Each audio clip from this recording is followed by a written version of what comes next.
અમારે જ્યાં સુધી આ વાલીએ અમારે કહેવાનું એવું છે કે આંધણા સ્કૂલમાં જે આચાર્ય કે જે કંઈ હોય તે એના મિલીભગતને હિસાબે સ્કૂલમાં વિદ્યાર્થીઓને પડતી મુશ્કેલી માટે અમારે ભાઈને કાલે એવું જાણવા મળ્યું કે દારૂ પી અને દંગલ કરતા હોય. શિક્ષકો કોઈ પણ શિક્ષક હોય છે એની અમને કાંઈ જાણ નથી, પણ દારૂ પી અને દંગલ કરતા હોય આવું વિદ્યાર્થીઓએ નિવેદન કર્યું.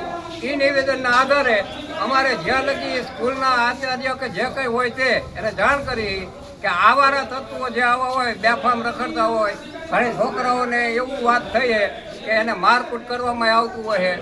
આ જ્યાં લગી નહીં પતે ત્યાં લગી અમે સ્કૂલનો બહિષ્કાર કરવા નહીં. અમને આ જે અમુક સ્ટાફ છે એ વાલીઓને ખબર જ છે, બરાબર. એ લોકોને જ્યાં લગી સસ્પેન્ડ નહીં કરી અહીંથી ત્યાં લગી અમને તકલીફ, ત્યાં લગી અમે આ સ્કૂલ ચાલુ થવા દેવા નથી. મારું નામ બાબા નરેન ભરતભાઈ છે. કાલે અમારી સ્કૂલમાં રાજુ સાહેબ દારૂની બોટલ લઈને આવ્યા હતા અને અમે તે બોટલ જોઈ પણ હતી. તે આવીને સ્કૂલમાં અહીંયા આવીને ધતિંગ કરતા હતા કે અમે કોઈ પણ અધિકારી કે કોઈ પણ આવે તો હું તો આ કરવાનો જ છું, દારૂ પીવાનો જ છું. અને અમારા વિદ્યાર્થીઓને પણ થોડાક વિદ્યાર્થીઓને માર્યા હતા અને રૂમમાં બધાને ફરતા બિહાર્યા હતા એમના પડખે.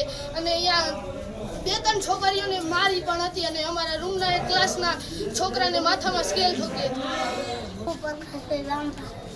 કેટલા ધોરણમાં ભણે છે? કઈ સ્કૂલમાં ભણે? શું કામ સ્કૂલનું નામ શું? શું બન્યું હતું બોલો બેટા તારી સાથે?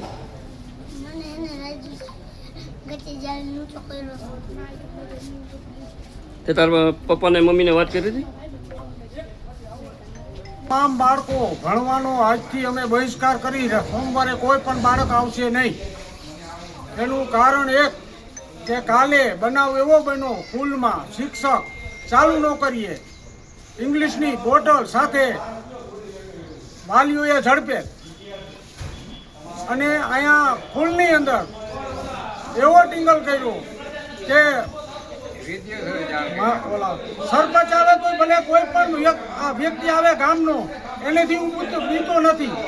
કોઈ પણ વસ્તુ મને કોઈ ડર છે નહીં, હું ખુલ્લે આમાં કરવાનો છું એવું વર્તન અહીંયા કરેલું છે નિશાનની અંદર. અને અવારનવાર આવા બનાવ આ સ્કૂલમાં બને છે. એના કારણે અમારી દીકરીઓ, અમારા નાના નાના ભૂલકા અહીંયા ભણવા મોકલી છે તો અમને કાયમ ભેતી રહે છે. એના કારણે અમે બંધ કરી છે.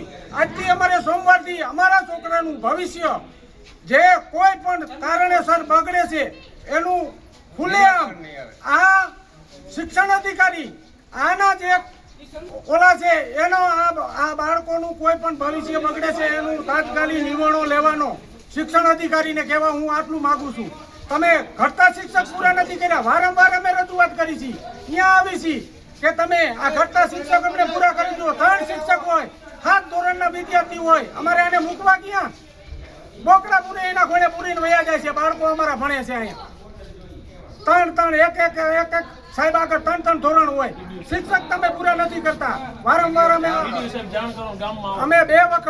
2 વખત રજૂ કરેલ છે, લેખિતમાં આપેલી છે, મૌખિકમાં આપેલી છે ફરિયાદ. તમે શિક્ષક ઘટે પૂરા કરો. હજી સુધી કોઈ શિક્ષક પણ પૂરો નથી આવેલ.